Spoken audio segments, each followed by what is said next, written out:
la FHF est la Fédération des employeurs publics hospitaliers, donc elle rassemble 1000 établissements publics de santé et à peu près 2000 établissements médico-sociaux. Donc à ce titre, elle assure bien sûr tout l'aspect animation de réseau, représentation et notamment là pour le sujet en tout cas dont on pourrait dire quelques mots, c'est ces travaux avec l'HAS, la Haute Autorité de Santé, l'ANACT, les autres fédérations d'employeurs, puisqu'il ne s'agit pas que d'un projet, en tout cas des employeurs publics, et les partenaires sociaux sur le sujet de la qualité de vie au travail et plus particulièrement le déploiement de clusters.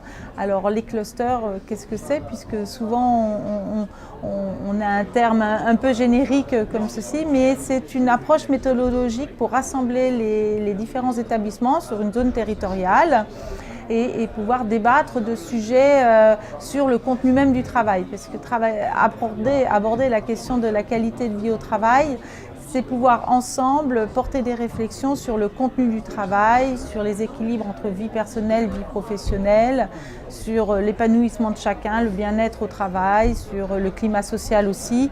Donc c'est investir en tout cas ce sujet, non pas parce qu'il n'est seulement qu'une tendance ou quelque chose qui est dans la logique de toutes les démarches conditions de travail qu'il y a eu depuis quelques années pour l'ensemble des employeurs, parce qu'il est aussi un sujet inscrit au compte qualité des établissements de santé, mais parce que c'est un vrai enjeu de performance et pour la FHF, c'est ce point-là en tout cas qui fait toute la mobilisation, c'est que la performance des établissements qui doit permettre cette qualité de prise en charge, qualité des soins et de prise en charge, c'est investir notamment sur les agents eux-mêmes en fait, et les agents eux-mêmes qui portent le contenu du travail eux-mêmes.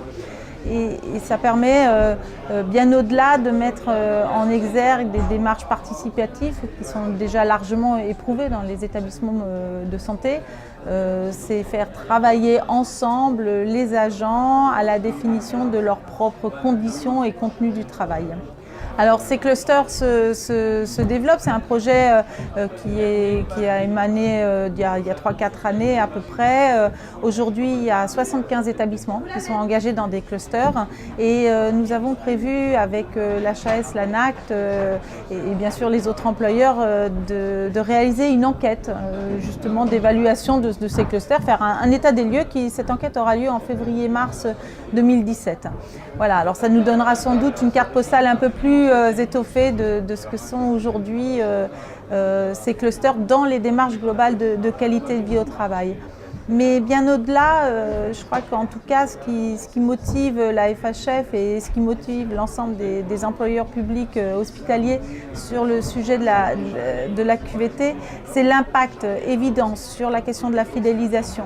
Non pas qu'on veuille absolument garder nos agents pour nos établissements, etc. Mais parce qu'on sait qu'une stabilité dans l'emploi crée en tout cas une qualité des soins aussi parfois un peu plus performante et puis un épanouissement des agents au travail.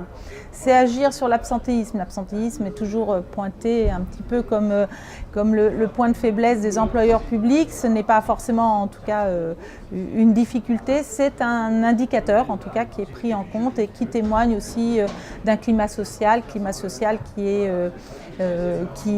est important dans les réflexions.